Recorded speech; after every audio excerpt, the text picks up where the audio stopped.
Alors bonjour lecteurs de notre chaîne YouTube et au monde du forum de rcmac.com. Alors on se retrouve pour la seconde vidéo sur la découverte du nouveau NXT Evo version V2, donc le 2023. Donc ça c'est une voiture qui existait depuis déjà un moment. Ça représentait le début de gamme chez Hobbytech. Donc il y avait l'Evo 4S. Ensuite il y avait le Xtreme. Alors le Xtreme, d'ailleurs vous pourrez vous en inspirer, on a fait plein de vidéos, des préparations, enfin découvertes, on a fait plein de choses là-dessus. Donc le Xtreme c'était un peu plus haut en gamme, c'est-à-dire qu'il y avait les cales alu, il était censé avoir les noix renforcées, il y avait un contrôleur 150 ampères, voilà, il y a quelques changements, les roues, les pneus qui n'étaient pas pareils, d'ailleurs c'est, comme j'ai dit dans la vidéo précédente, c'est mieux avec ces pneus-là, enfin voilà, il y avait quelques choses en plus. Donc cette version, comme j'ai dit dans la première vidéo V2, d'ailleurs je vous invite de le regarder dans l'ordre. On a déjà vu les changements au niveau de l'implantation radio, de la radio elle-même, des couleurs des carrosseries. Je rappelle, faites attention, il y a un film de protection sur la carrosserie, ce n'était pas du tout le cas avant. Donc elle est à décorer. Et si vous collez vos autocollants et que vous n'enlevez pas le film, vous aurez une mauvaise surprise. Donc la radio, on l'a déjà dit. Et pour le reste, on le verra quand on va tout décortiquer, parce que dans une autre série de vidéos, on le fera plus tard, là ce que je voulais c'était déjà faire la présentation, on démontrera tout, on va regarder si les coupes coniques c'est les mêmes, enfin il y a plein de choses, plein de détails qui ont pu éventuellement changer d'une production à l'autre, et surtout on parlera de préparation, on va réévoquer ça, mais je vous rappelle quand même que pour le Xtreme on l'a déjà fait en détail, et c'est à peu près la même chose. Non, là sur cette vidéo je voulais plutôt faire des conseils d'achat, parce que souvent il y a des grosses erreurs à ce niveau-là. On prend un kit et on oublie plein de choses, plein de trucs, on ne le prévoit pas dans le budget, et ensuite on s'aperçoit qu'on est un peu juste, quoi. Si par exemple vous avez un ensemble avec la batterie comme il y a là, c'est d'ailleurs qui est assez intéressant, qui est à pas loin de 500 €. Non, c'est pas vraiment hyper complet. C'est complet, on peut rouler éventuellement comme ça, mais moi je vous conseille pas de le faire. Prévoyez un budget d'une cinquantaine d'euros supplémentaires pour des accessoires qui vont vous éviter pas mal de problèmes. Donc le but de cette vidéo, c'est de vous dire les petites choses à faire avant de rouler. Je ne vous parle pas de préparation, c'est juste des petites bidouilles qui vous éviteront voilà, d'avoir des débuts mauvais, ou alors que ça vous coûte des sous par la suite, c'est surtout ça. Donc on va le voir tout de suite. Déjà, la présentation, on l'a faite. Maintenant, on va juste démonter les roues. Voilà, ça je vais vous montrer. Et je vais vous montrer tous les petits accessoires qu'il vous faudra, enfin qui me semblent, moi, utiles si vous achetez un NXT. Et de toute façon, ça c'est aussi commun à pas mal de voitures. Vous pouvez, même si vous n'avez pas un NXT, vous achetez un Kyosho, tout comme ça. Les accessoires que je vais vous montrer, souvent c'est le b.a.-ba un peu. Si on n'a rien, c'est ce qu'il faudra prévoir. Allez, on regarde ça tout de suite. Allez, on va attaquer donc cette petite liste des indispensables. Alors pour moi, c'est indispensable. Alors pour d'autres, ça ne sera peut-être pas. Mais moi je pense qu'il faut partir sur des bonnes bases. Si vous partez au minimum, voilà, sans prendre les petits accessoires qui vous seront utiles et que vous n'avez rien, vous risquez d'aller vers des emmerdes. C'est pour ça que le premier accessoire qui me semble utile, c'est le testeur de batterie. Je vous donne la référence, pareil chez Modis34, c'est M40 et ça vaut 12,50 €. Faites attention parce que des testeurs, il y en a plein et généralement c'est beaucoup plus cher que ça. Donc voilà, là je l'ai branché parce que comme j'ai qu'une main à l'autre côté, je tiens la caméra. J'ai branché, tiens d'ailleurs, la batterie d'origine. On voit elle est à 34%. Donc ça vous permet ici, vous avez le type de batterie, vous voyez, LiPo, Life, Ion, voilà. Donc ça vous permet de faire le contrôle. Donc on branche avec la prise d'équilibrage, ici. Et on sait qu'elle est à 35%. Ça, c'est très bien. 35%, c'est bien pour le stockage. Je vous rappelle, ça c'est un point important, j'ai fait une vidéo il n'y a pas longtemps là-dessus, je vous invite à la regarder si vous êtes débutant. Il est indispensable de charger, j'insiste là-dessus, hein, vos batteries au dernier moment. Et si vous ne les utilisez pas, vous la videz pas, enfin la videz, c'est que vous roulez un tour ou vous l'utilisez pas, hein, plutôt. Pensez, dès que vous rentrez à la maison, mettre votre batterie en mode stockage. Vous avez ça, storage, hein, sur le chargeur. C'est indispensable. Si vous attendez, vous risquez de niquer les batteries. Ça, j'arrête pas de le voir. Dès que je vais rouler, je vois des débutants, ou même des fois pas des débutants, qui sont surpris de voir que des fois je roule avec des batteries qui ont plus de 10 ans. Les batteries, si vous en prenez soin, ben, elles vont vous le rendre, hein. Par contre, si les batteries, c'est un élément qui vaut cher dans le budget, si vous faites n'importe quoi, vous en foutez et tout ça, bah, tout de suite, hein, la RC va vous coûter cher, hein. Ça, je peux vous l'assurer. Donc, faites attention à vos batteries. Vous chargez au dernier moment et quand vous rentrez, assurez-vous, vous la mettez en mode stockage. Donc, 35%, c'est ça le mode stockage. Donc là, on voit c'est nickel, hein. Et on peut voir les cellules. Là, c'est 4S. Alors, la cellule 1, elle est à 3,8. La deuxième, 3, quasiment 3,8 aussi. Voilà, là, c'est une batterie qui est bien équilibrée. Ça, c'est important. Ça vous permet aussi de voir que votre batterie, elle est en bon état. Aussi, ça vous permet de savoir si votre batterie, elle est à fond. Parce que si vous n'avez pas ça, comment vous savez, si vous mélangez, vous avez deux trois batteries, bah, vous voyez qu'elle est chargée. Et surtout, de voir que votre contrôleur, hein, la coupure, parce que sur le contrôleur ici, les contrôleurs brushless, vous avez un cut-off, ça vous permet de régler une tension où le contrôleur il va se couper, une tension minimum. Et ça, c'est indispensable pour éviter de trop vider votre batterie. Parce que si votre batterie, vous la tombez à 2-3%, voire pire, bah, vous allez la niquer, la batterie, hein. Il y a des risques de la niquer, hein. Souvent, il y a plein de débutants qui me demandent, bah, j'arrive plus à la recharger. C'est normal parce que vous êtes descendu trop bas. Alors donc ça, c'est un réglage, on va y revenir après, qui est indispensable à faire sur les contrôleurs et ce, quelle que soit la marque. Donc là, ça vous permet de voir, de contrôler pendant que vous roulez. Vous avez un petit doute, hein, vous voulez vraiment pas aller jusqu'au bout. Vous arrêtez, vous contrôlez, il me reste 35%. Allez, je peux rouler encore 3-4 minutes. Et après, voilà, l'idéal, c'est de s'arrêter vers quand il y a 15%, voilà, pour bien préserver la batterie, voire 20%. Donc voilà, le testeur de batterie, hein, je rappelle, la référence M40, et ça vaut 12,50 €. Ça, il faut, voilà, pour moi, c'est indispensable, hein. Donc ça fait d'autres choses, hein, mais je ne vais pas rentrer trop dans les détails. La deuxième chose, c'est la carte de programmation. Quand vous prenez un combo Connect, un combo complet, il y a la carte toujours avec. Par contre, quand on achète une voiture à RTR où il y a un combo dessus, la carte n'est pas livrée. La carte, c'est livré avec le petit cordon qui va venir se mettre à la place de la prise du ventilateur. Ça, je vous l'ai montré, je vous le montrerai de façon de nouveau, mais sur toutes les vidéos que j'ai fait sur le Xtreme, il n'y a pas longtemps, hein. Ça, je l'ai vraiment détaillé, j'ai montré comment le programmer, tout ça.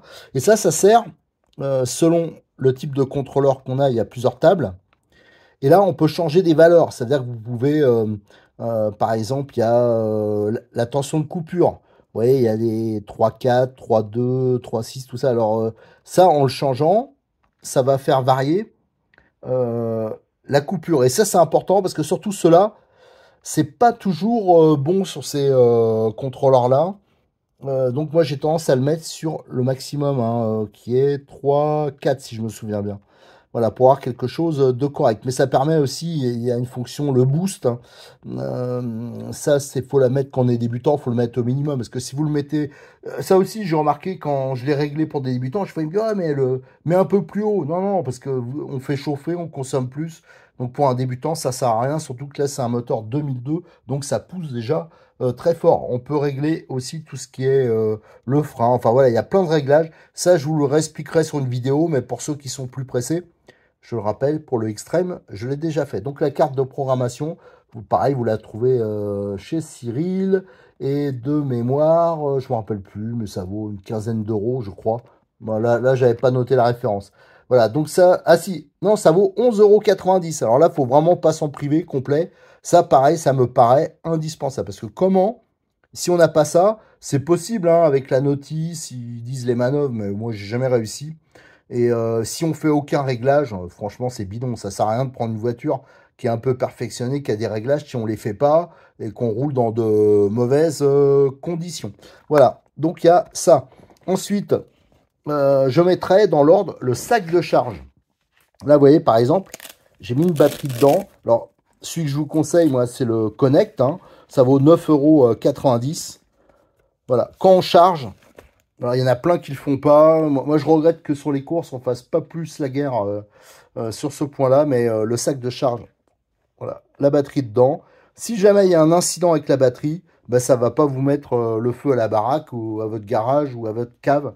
Alors je l'avoue que des fois je merde, je pense pas à le mettre. Hein. Pourtant j'en ai plusieurs, il existe plusieurs modèles, mais le sac de charge, le modèle Connect hein, qui correspond à la marque, est vraiment pas mal. Ça peut, il y en a qui en rigolent, mais ça peut vous sauver la vie hein, ou celle de votre famille.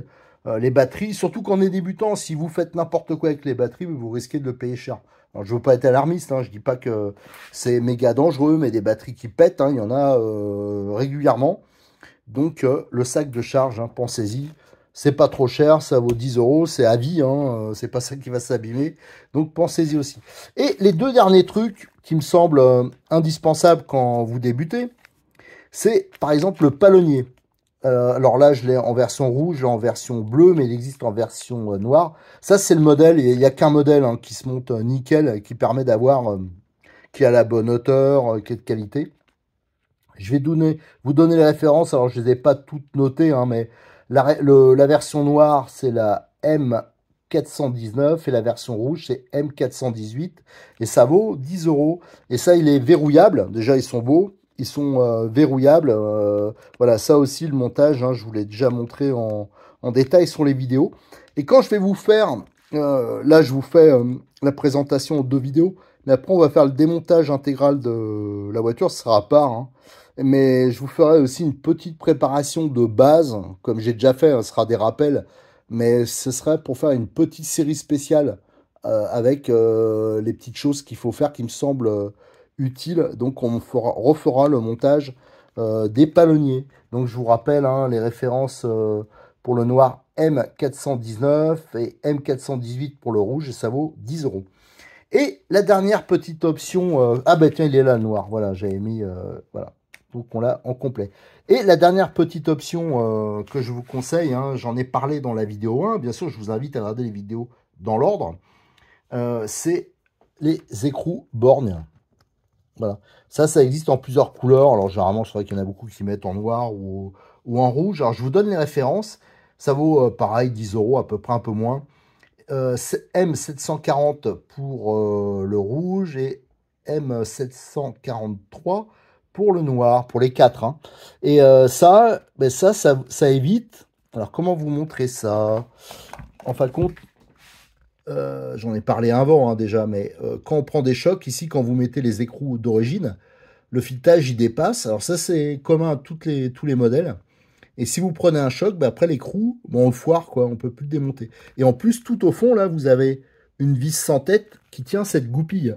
Voilà, qui permet d'entraîner hein, le moyen de roue. Donc ça, quand c'est encrassé, je vous en parle pas, hein, pour aller démonter. Alors pour le préserver, c'est pour ça qu'on met cet écrou-là. Déjà, ça évite, en cas de choc, c'est l'écrou borgne qui va prendre. Alors bien sûr, je veux serrer. Hop, j'arrive pas. Si c'est bon. Voilà. Donc c'est lui qui va prendre, donc il n'y a pas de problème. Et en plus, toutes les saletés, ça va empêcher qu'elle rentre.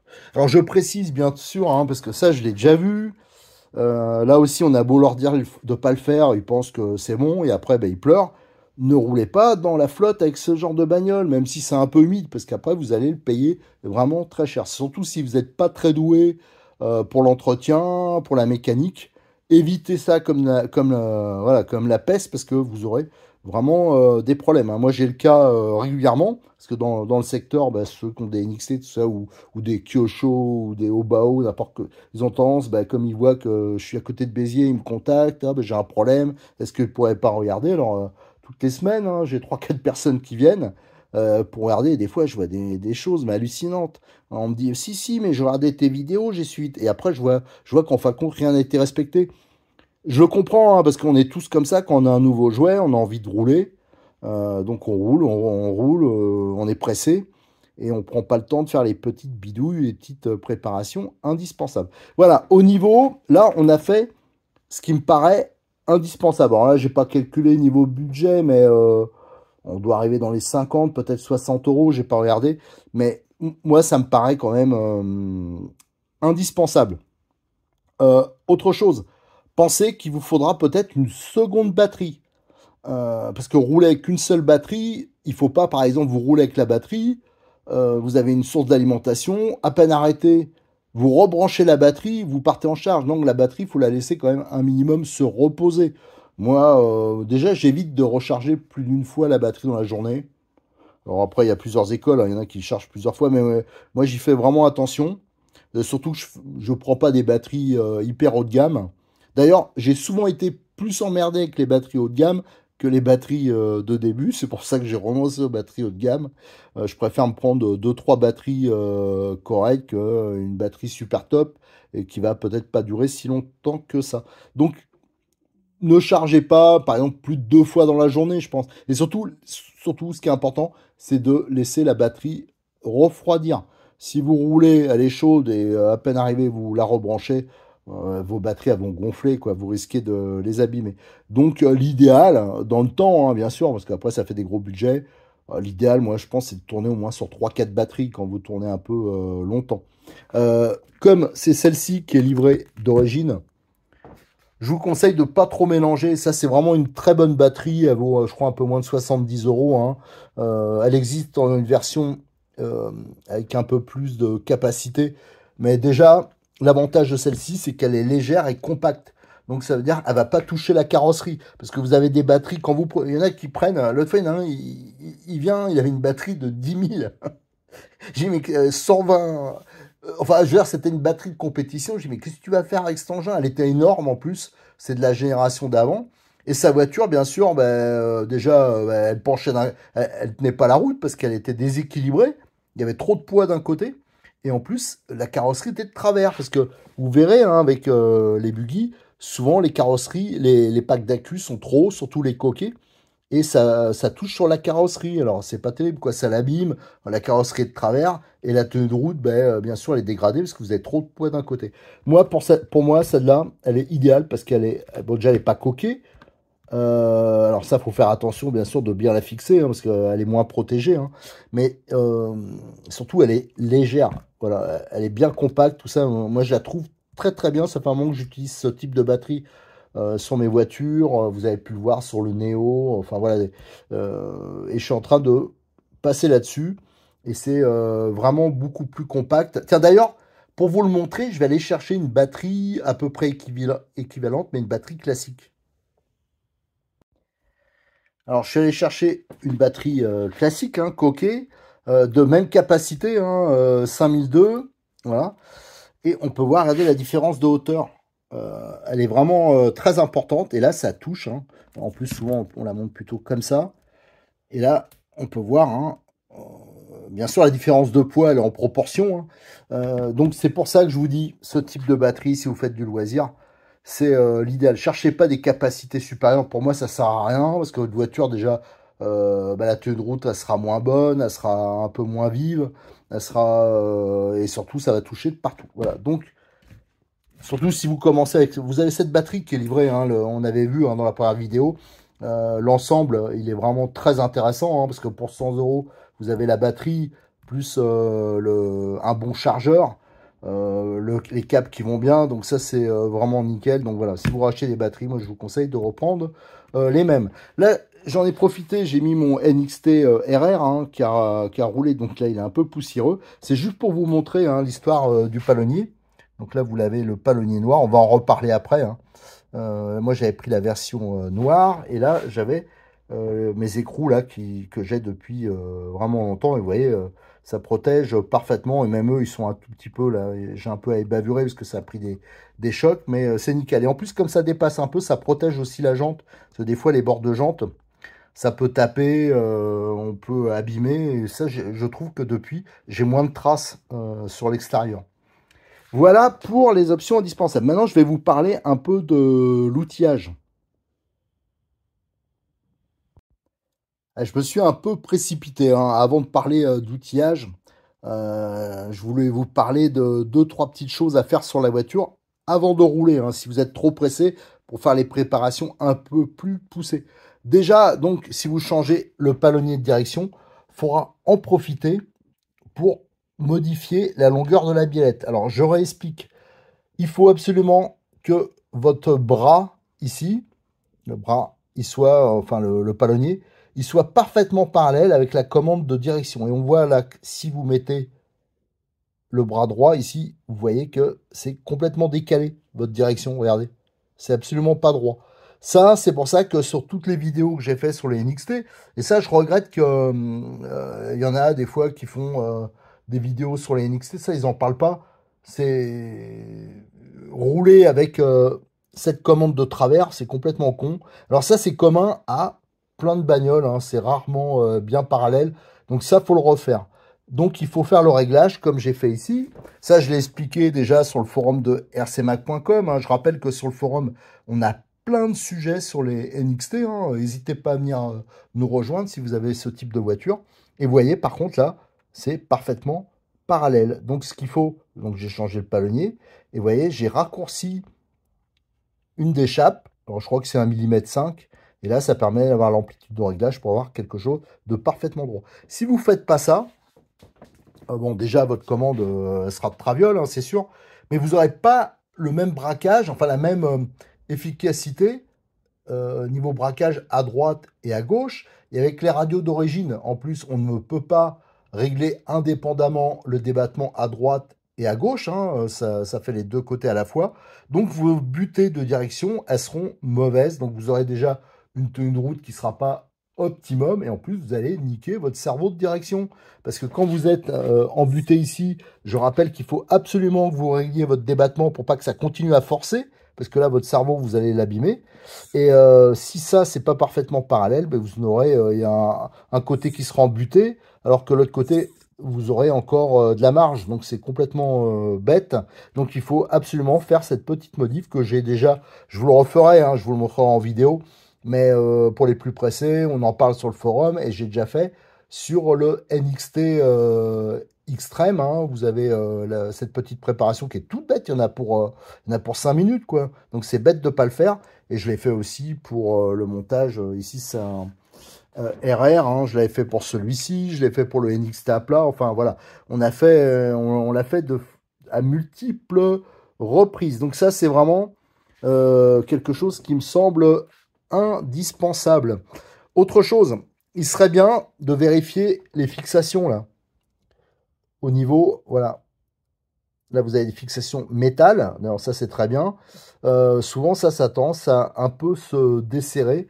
Moi, je suis sûr que si j'essayais là de le desserrer, ça se desserre tout seul. Donc, c'est bien de le monter, cette partie-là, un peu au frein filet. Alors ça, c'est moins indispensable, hein, c'est pas dramatique. Ça va juste, votre voiture, ça va se mettre un peu au travers. C'est pas pour ça que vous aurez une casse, mais vous avez ça. Vous pouvez aussi contrôler l'entredent. Ça serait pas mal. Contrôler aussi, parce que vous voyez que les fils, ils passent pas loin des cardans, tout ça. Alors des fois, comme c'est monté d'usine, des fois, il peut y avoir des petites erreurs. Donc vérifiez bien toutes ces petites choses. Faites un petit, une vérification générale de la voiture. Ça peut vous éviter quelques problèmes. Alors là, on a parlé du palonnier. Moi, je voulais vous parler de quelque chose, une option qui me semble utile et qui est pas trop chère, et qui vous évitera de changer la plaque châssis, surtout si vous roulez dans des endroits qui sont avec beaucoup de cailloux, tout ça, ou avec... faites attention aussi à la garde au sol, hein, de ne pas la mettre trop basse. C'est le sabot de châssis. Alors, c'est des T-Works qu'on monte, hein, donc ça Modéis 34, il en a. Vous voyez, d'origine, c'est comme ça, et ça frotte beaucoup à l'arrière. Et au bout d'un moment, ben, le châssis devient de plus en plus fin, et après, ben, le châssis, il est mort. Donc, il faut faire attention. Là, je vais vous le montrer sur celui-là. Moi, je le fais sur toutes mes voitures. Hein. Là aussi, je vous ai déjà fait la vidéo pour vous montrer comment faire la petite modif. Hein. C'est tout bête à faire. Donc, ça, c'est dans les options. Vous allez sur Modéis 34, c'est dans les options pour le NXT. Hein. C'est une pièce T-Works qui, à la base, est faite pour le MBX8. Vous voyez, là, on le voit monter. Le châssis qui a pas mal roulé, ben, on voit que c'est la plaque qui a morflé. Voilà. Donc, il faut mieux que ce soit la plaque en inox qui morfle, parce qu'elle ne risque pas de s'écrabouiller, hein, il y a moins de chance, que le châssis qui, lui, coûte quand même cher. Donc faites attention à ça. Ça, c'est une option. Moi, je vous conseille de la mettre d'entrée. Hein. Après, il faut une petite fraise conique. Hein, parce que, de toute façon, la vidéo, elle a été faite et je vous la remontrerai. Hein, mais si vous voulez le faire, c'est quelque chose de tout bête qui coûte pas cher et qui vous évitera bien des soucis. Voilà, dans les petites choses à faire d'entrée. Allez, go. Maintenant, là, on va vraiment parler un peu d'outillage, des graisses, hein, en partant du principe que vous avez rien. Et devant moi, hein, j'ai mis de la graisse, tout ça, des outils. Alors bien sûr, tout est pas indispensable, mais je vais un peu quand même l'évoquer pour vous montrer que si vous débutez, il vous faut quand même des choses un peu correctes. Alors déjà, les clés Sipan, hein, il vous faut quand même de la qualité. Hein. N'utilisez pas des petites clés de supermarché. Alors, tiens, pour vous montrer qu'il y a quand même moyen de faire des économies, ça c'est pas mal. C'est un tournevis cliquet qui fait un peu tout. Et ça vient de chez Lidl. Hein. Ça, c'est des trucs qui valent moins de 10 euros. Quand vous pouvez les choper. Il y a les mêmes choses pour les cutters. Il y a plein de choses. Ça, c'est vraiment pas mal. Tiens, là, j'ai mis un cordon de charge parce que, comme je l'ai évoqué dans la première vidéo, la batterie est en XT90. Mais là, on est en standard DIN. Alors, l'idéal, ça serait de passer aussi en XT90. Là, on a vraiment chose de top. Mais là, par contre, il faudra ensuite un cordon de charge. Hein. Je l'ai pris comme ça, mais c'est juste pour que vous y pensez. Si jamais vous faites la modif, de penser à acheter un cordon de charge de ce type. Ici, les clés. Alors là, on évoquait les clés façon Lidl, mais si on veut quelque chose d'un peu plus correct, il y a, alors ça rentre dans le manche, hein, et vous avez 4 embouts. Là, je vais vous donner la référence, c'est M201.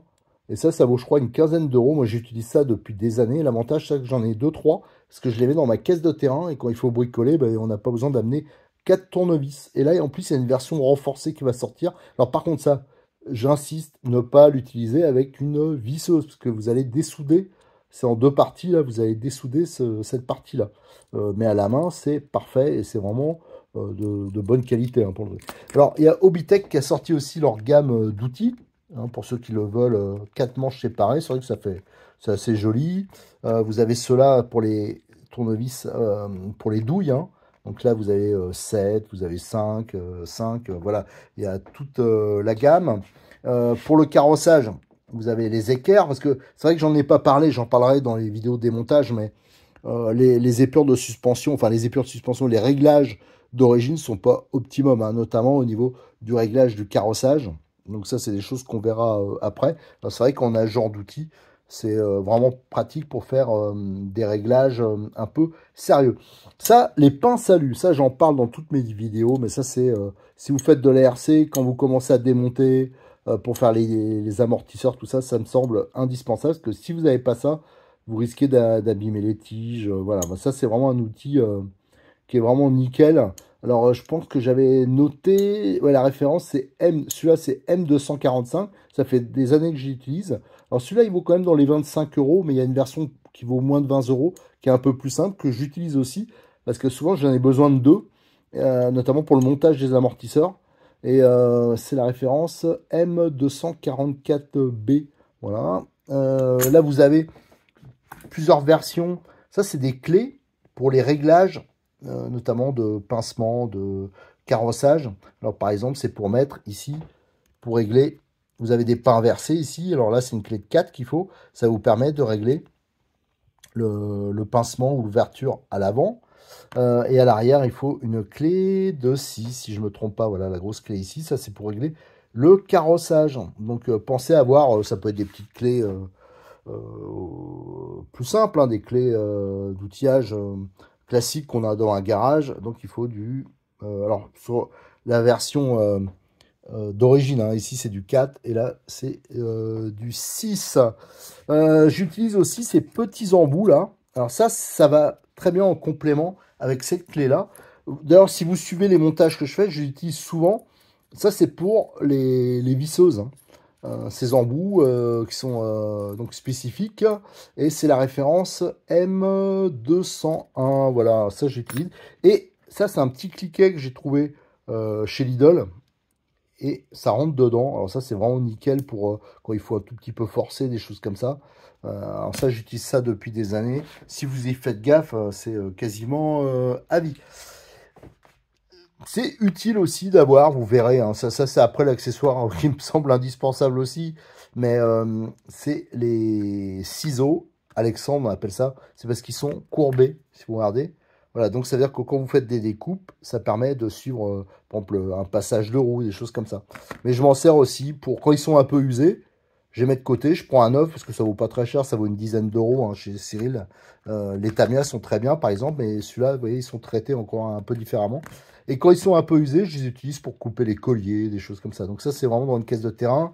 C'est vraiment pas mal. Après, bien sûr, de l'outillage, je ne vais pas tout vous montrer. Là, je vous montre vraiment les choses. Si vous voulez un peu investir dans l'outillage, les trucs de base, hein, voilà. Après, il y a les graisses, les huiles, les cols. Moi, je vous conseille dans la gamme T2M, il y a des trucs pas mal. Notamment Tornado, hein, c'est une marque qui est très connue pour le carburant, une marque italienne. Je trouve qu'ils font des produits intéressants. Mais déjà, celle qui me semble pas mal, je crois que ça vaut 4 euros. Alors là, le bidon, il est un peu vieux. Hein. Ça, c'est Cyril qui commercialise ça. C'est la graisse graphite. Alors, d'origine, vous le verrez. Hein. Alors, pareil, ceux qui ont regardé les vidéos que j'ai fait sur les NXT Extreme, enfin même en général, tous les bullies, le Neo, tout ça, quand je remonte des coupes coniques, moi, je remonte à la graisse graphite. Moi, le pot, ça fait 3-4 ans que je l'ai. Regardez, j'en ai même pas bouffé la moitié. Donc 4 euros pour... donc de la façon que je suis parti, ça me durait 8 ans. C'est pas un gros investissement. Et cette graisse-là, moi j'utilise ouais, vraiment sur les coupes coniques. Ça c'est vraiment très bien. On en met un tout petit peu et c'est efficace. D'origine, c'est de la graisse méca et ça a tendance à freiner la voiture et surtout à ne pas rester sur les dents du coupe conique. Donc c'est pas très efficace. C'est pour ça que moi je nettoie et je remplace par ça quand on fait le premier entretien. Vous avez aussi, le jour où vous ferez votre premier gros entretien, il faudra refaire les diffs, par exemple pour mettre de l'huile silicone. Alors ça, Cyril, il propose des kits complets. Ça, c'est moi qui lui avais proposé ça. Hein. Donc avec toutes les huiles, je vais le regarder parce que je crois que j'ai noté quelque part. Alors je cherche, je cherche. Est-ce que j'ai noté? Bon, ben là, je le vois pas. Ah oui, le kit d'huile complet NXT. Donc là, c'est pour les amortisseurs et les diffs. Hein. Je crois qu'il y a 4-5 bidons. Je crois qu'il y a 5 bidons. Et c'est la référence M1392. Et si vous voulez faire seulement les diffs, c'est la référence M1391. Donc là, vous avez, d'origine, c'est de la graisse mécanique dedans. Alors ça va bien pour les premiers roulages, mais après, si vous voulez quelque chose qui tient dans le temps et qui est efficace, et surtout, voilà, pour gagner un peu en performance, c'est bien de passer sur ces huiles silicone. Et les sorties, si un jour vous faites ça, il vous faudra absolument des graisses un peu spécifiques. Enfin, je trouve que c'est mieux de le faire. On peut le faire éventuellement avec la graphite en mettant un tout petit peu. Mais maintenant, ils font des graisses comme par exemple la sismique, là, la H009. Souvent, quand je fais des montages d'amortisseurs au niveau des joints ou alors les sorties différentielles, j'utilise ça. Ou alors, vous avez, en moins cher, vous avez la graisse Tornado, la J17007. C'est apparemment, je ne l'ai pas testé, mais j'ai pas mal de copains qui l'utilisent. Apparemment, c'est pour la même fonction. Si jamais vous avez des pneus qui se décollent, une réparation à faire, les cols, pareil, T2M, elles sont pas mal. Hein. Là, vous avez la référence 2008. Parce qu'il y a de la quantité. L'applicateur, il est bien. Parce qu'il y a plein de cols que j'ai testé avant. Souvent, quand on dessert ici, quand on resserre, enfin, même en essuyant, après, c'est indémontable. Là, c'est pas le cas. Et surtout, même si elles ne se conservent pas éternellement, hein, ça a tendance à durcir dans le temps, elles se conservent quand même mieux que toutes les autres colles que j'ai pu tester. Et en plus, elle est moins chère. Nous avons aussi les freins filets. Parce que vous avez, par exemple, ici, au niveau des noix, voilà, il y a plein d'endroits où on doit remonter au frein filet. Si vous n'en avez pas à la maison, je vous conseille par la suite de prendre les freins filets de la gamme T2M aussi. Pour les avoir testés, ils sont très bien. Et ce qui est bien, c'est qu'il y a une référence, les moyens, là, le CY44. Alors ça, pareil, je l'ai piqué ce matin chez Cyril hein, pour vous le montrer. Et le CY62, là, c'est du fort. Alors c'est bien d'avoir les deux parce qu'il y a des montages, des fois, il faut du frein filet moyen et des fois, il faut du fort. Et il y aurait plein, hein. Je vais pas vous faire une vidéo là-dessus qui dure 1 heure parce que sur l'outillage, j'aurais beaucoup de choses à dire. Là, c'est pour vous montrer des bases hein, pour les débutants. Il y a quelque chose que j'ai découvert dernièrement, c'est cette huile Tornado. Alors pareil, c'est pas trop cher, donc la référence c'est J16096. C'est de l'huile ultra fluide et c'est méga efficace pour les roulements à billes. Souvent quand les roulements, ou quand il y a vraiment un petit endroit à lubrifier, il faut bien que ça pénètre. J'utilise ça. Alors bien sûr, vous avez aussi, c'est pas mal d'avoir du WD-40 dans votre caisse, des choses comme ça. Mais ça, c'est vraiment les roulements tout métal. Moi, j'utilise des roulements de chez Cyril qui vend là, qui sont de qualité un peu supérieure, qui sont entièrement en métal. Et des fois, bon, ben, de temps en temps, je les nettoie complètement avec du nettoyant de frein. Et après, je les relubrifie avec ça souvent. Voilà. Donc, quand il faut mettre une petite goutte là, machin, pour que ce soit bien libre. Et après, on a une roue libre de folie, quoi. Donc voilà, pour ça que je voulais vous montrer. Voilà, ça c'est le paquet comme ça. Et on voit ici, il y a l'aiguille applicateur. Voilà, je crois que là, on a fait le tour, hein. C'est sûr qu'il y aurait plein d'autres choses que je pourrais vous dire. Mais on va en garder. Je vais pas trop pousser quand même. Je voulais parler de plus de choses sur la voiture, hein, qui me semblait indispensable à faire d'entrée au niveau des réglages, tout ça, mais je sais que un peu d'expérience, je sais que si on en dit trop de choses à faire, les débutants ne le font pas. Donc, je le répète, hein, le réglage ici, vous enlevez 1,5 mm et vous faites bien sûr votre réglage du débattement. Il faut absolument pas que ça force en butée. Là, j'insiste là-dessus. Faites en sorte aussi que votre voiture elle a une assiette légèrement plongeante, de ne pas avoir une garde au sol qui est trop basse. Alors ça, on y reviendra aussi. D'origine, une voiture, il faut que ça se fasse un peu. Donc, il faut rouler avec pour que les suspensions, tout ça, ça se mette en place. Et aussi, il y a un peu de préparation à faire au niveau de la triangulation.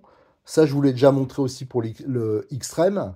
Mais on y reviendra hein, quand on fera le démontage complet de la voiture. Allez, là, je pense qu'on a fait le tour. Je ne veux pas faire trop long. Alors là, pour la présentation de la voiture, c'est terminé. Hein, je l'ai fait en 2 vidéos.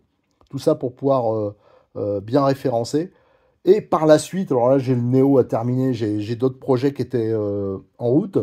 On s'attaquera au démontage complet de la voiture. On profitera pour parler un peu de préparation, les choses qu'il faut faire, hein, un peu plus. Ça, c'est pour vous montrer. C'est surtout pour avoir un support pour ceux qui veulent faire de l'entretien ou alors un peu améliorer la voiture. Et pour la deuxième voiture que va me passer Cyril, je ferai peut-être ça d'ailleurs en premier, on fera une petite préparation de base. Ça veut dire, là je ferai pas de démontage, ça veut dire que c'est une voiture qui sera disponible après chez Cyril. S'il y a de la demande, j'en ferai plusieurs. C'est pour ceux qui ne se sentent pas capables, par exemple, de faire la petite préparation ici. Ben, on va la faire d'entrée. En même temps, ça me permettra de vous le montrer. Il remplacera les écrous d'origine par les bornes. Voilà, on mettra tous les petits accessoires. J'ai parlé, ce sera mis d'origine. Et je pense qu'on fera aussi la modification au niveau de la prise. Peut-être qu'on montera une prise. Alors, le problème, c'est que ça me fait du boulot parce que j'aime pas souder directement sur la voiture. Donc, s'il faut démonter l'ensemble, là, ça me fait quand même pas mal de taf, mais on va voir. Mais moi, je voudrais que les voitures elles soient livrées directement avec la prise XT90. Et je pense que peut-être qu'on fera la petite modif là, parce que je rappelle qu'il existe un kit visserie inox avec les améliorations qui existent hein, chez Modis 34. Mais peut-être que je ferai la petite modif d'entrée là, avec les knee-stop que je fais habituellement. Et aussi la libération des triangles pour avoir une suspension qui d'origine est bien libre. Et ça fera un peu de boulot. Mais voilà, en fin de compte, ce que je veux faire, c'est la voiture comme j'aimerais qu'un débutant, il l'ait d'entrée. Voilà. Donc c'est pour ça qu'on se lancera aussi là-dedans. Allez, il se fait tard. Hein. J'entends madame qui depuis... ça fait un moment que j'entends sa voix au loin, qui m'appelle.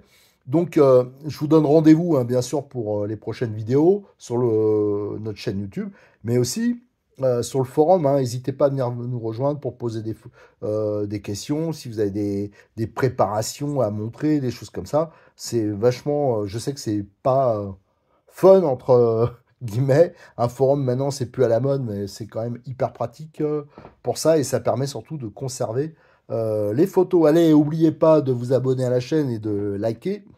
Merci, à bientôt.